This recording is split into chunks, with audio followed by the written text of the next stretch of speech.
Right now in South Korea, there is a ghost story unfolding that has absolutely nothing to do with haunted houses or pale figures crawling out of television screens. This is a much more expensive, much more modern kind of horror. Imagine you are standing in the middle of the most beautiful, high-end wedding hall you can find. We are talking five-star hotel vibes, crystal chandeliers that cost more than a mid-sized sedan, and flowers imported from halfway across the world. You are wearing a designer dress that fits like a second skin, and you look like $1 million because quite literally you've spent a fortune on your face. But as you look out toward the pews on the bride's side, there is nothing. Just empty chairs and the sound of your own heartbeat. You realize that in your quest to become the perfect, respectable housewife, you forgot one tiny detail. You have exactly 0 friends. Not a single person to stand by you, not even a distant cousin to hold your bag. You have spent your entire 20s living in a social vacuum, and now that you are trying to buy your way into the normal world, the vacuum is starting to scream. How does a person even get to this point? It sounds like a bad movie plot, but for a huge number of women working in the shadows of the Korean adult entertainment industry, this is the ultimate final boss of their careers. They call it social laundering. It is the process of taking years of untaxed, high-volume cash from the nightlife. The kind of money that comes from private rooms and massage parlors, and trying to scrub it clean through a white picket fence and a marriage certificate. These women are often sitting on bank accounts with $400,000 in cash, yet they are shivering in fear because they can't find a single person to act as their bouquet catcher. It is the ultimate ironic contradiction. They have the money to buy anything, but they don't have the history to prove they exist. They've spent a decade cutting off every bridge to their old lives to hide their secrets, and they've avoided making new friends to prevent getting caught. So when the big day arrives, they are forced to do the only thing they know how to do when they have a problem. They hire professionals. But why would they actually demand this kind of fake life so aggressively? Why not just live a quiet, wealthy life alone? The answer is buried deep in the way the human brain works when it's trapped in a high-pressure capitalist pressure cooker. In this environment, your existence isn't validated by who you are, but by how you are perceived. Everything is a product. Everything is for sale. For these women, marriage isn't about finding a soulmate or sharing a life. It is an exit strategy. It is a business merger. They see their youth as a finite resource, a pile of capital they've cashed in at the highest possible rate in the dark corners of the city. Now that the clock is ticking, they need to convert that cash into a different kind of currency, social legitimacy. They aren't looking for a partner. They are looking for a civilian shield.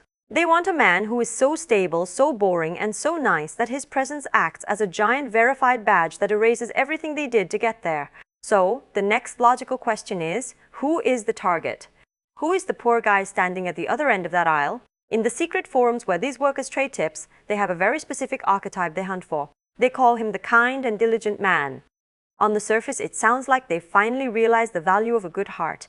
But if you look closer, kind is just a polite way of saying unsuspecting or clueless. They are looking for the guys who spend their 20s in libraries instead of clubs. They want the high achievers who work for top-tier tech companies or have inherited real estate in the trendy parts of Seoul. They want the guys who make 6 figures a year and have never stepped foot inside a private drinking room. Why? Because these men are the least likely to recognize the telltale signs.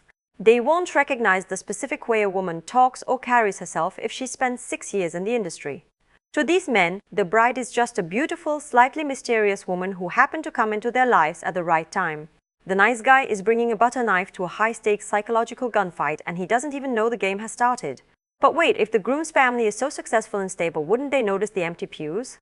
Wouldn't they wonder why the bride doesn't have a single friend from college or a childhood neighbor? This is where the industry of wedding guest actors comes in.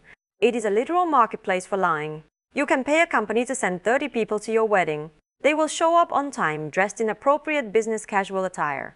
They will have a backstory ready. Some will pretend to be former classmates. Others will act like colleagues from a fake office job. There is even a premium service for the bag holder, the person who follows the bride around all day and handles her phone and makeup. This role is usually reserved for a best friend, but in this world it's just another line item on an invoice. These actors will smile in the photos, they will cheer during the march, and they will even show up to the after party to talk about how great the bride was back in the day. It is a total performance of legitimacy. The wedding isn't a celebration of love, it is an audit where the bride is desperately trying to pass the inspection. So what happens when the lie works? The pews are filled with paid strangers and the nice guy signs the paper. This is where the cold logic of the world starts to bite back. You can buy the guests, you can buy the face, and you can buy the apartment, but you cannot buy the respect. The massive fallout we are seeing right now is something called the dishwashing theory, and it is setting the internet on fire. The idea is simple and brutal. It suggests that a man who worked hard, studied until his eyes bled, and built a career is essentially being used as a janitor. He is cleaning the dirty plate that someone else used for a decade. The cynical reality is that while he was grinding away at his desk, his wife was out there making a fortune in a world he doesn't even understand. And now he is the one paying for her retirement. It's a complete collapse of trust. It turns the most basic unit of society into a buyer beware marketplace where everyone is looking for hidden liabilities. Why does society create this specific mess? Why is this happening so much right now? It's because we've turned every human interaction into a matching game based on specs. We treat people like used cars. You check the mileage, you check the service history, and you check the exterior. When marriage becomes about matching a 120 million won salary with a perfectly manufactured face, you create a massive incentive for people to cheat the system. If the world only values the finished product, people will do whatever it takes to hide the factory process. These women are just the most extreme version of this. They are the ultimate products of a culture that values face above all else. They know that if they can just maintain the facade for one day, they can lock in a lifetime of security. The high value placed on purity and normalcy, combined with the insane profitability of the dark service industry, then it spits them out with a desperate need to lie their way back into the light.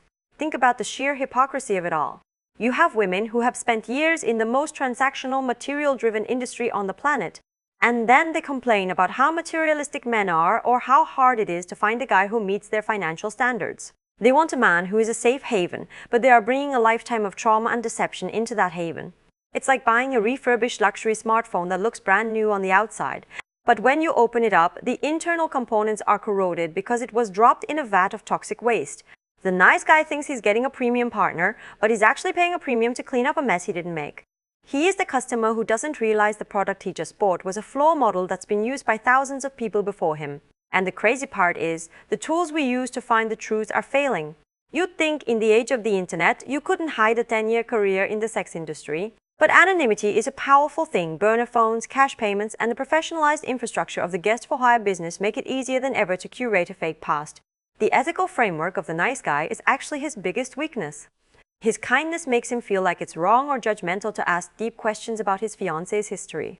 He wants to be the bigger person, the one who doesn't care about the past. But he's playing a game where the other side is using his morals against him. He's the only one playing by the rules in a game that was rigged before he even sat down at the table. Where does this lead us?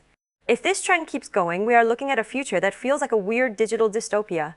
We are already seeing the rise of people who want to verify everything. Imagine a world where dating apps have a verified career history badge that connects to your tax records just to prove you weren't laundering your identity in your 20s. We might see marriage insurance policies that pay out if you discover your spouse had a hidden life in the nightlife industry. The traditional wedding ceremony could turn into a full-blown verification audit where the groom's family hires private investigators instead of caterers. It sounds absurd, but when trust is destroyed at a systemic level, surveillance is the only thing left to fill the gap. We are entering an era of zero-trust reality where every smile at a wedding is a potential lie, and every group of friends is a potential group of paid actors. The irony is so thick you could cut it with a knife. The women who are desperately trying to join normal society are the ones who are ultimately making normal society impossible to maintain. By trying to buy their way into trust, they are making it so that nobody can ever be trusted again. They want a new start, but they are funding it with the proceeds of an old life that they refuse to acknowledge. They want the nice guy to respect them, but they don't actually respect him. They see him as a retirement plan, a business exit, a human pension fund. You cannot build a life on a foundation of mockery and expect it to hold up when the wind starts to blow. So, what is the final thought here? It's a mockery of the whole idea of a fresh start. You can change your name, you can change your face, and you can hire 30 strangers to clap for you while you walk down an aisle. But you can't change the fact that the pews were empty for a reason. Those empty chairs are a physical manifestation of a life spent in a social vacuum. They are a warning sign that screams buyer beware. The nice guy thinks he's saving someone, but you can't save someone who views you as a laundering machine. He's just the guy hired to do the dishes after a party he wasn't even invited to. Don't be the janitor. Don't be the guy who pays the premium for the refurbished box without checking what's inside. In a world where everything is for sale, the most expensive thing you can buy is a lie that looks like the truth.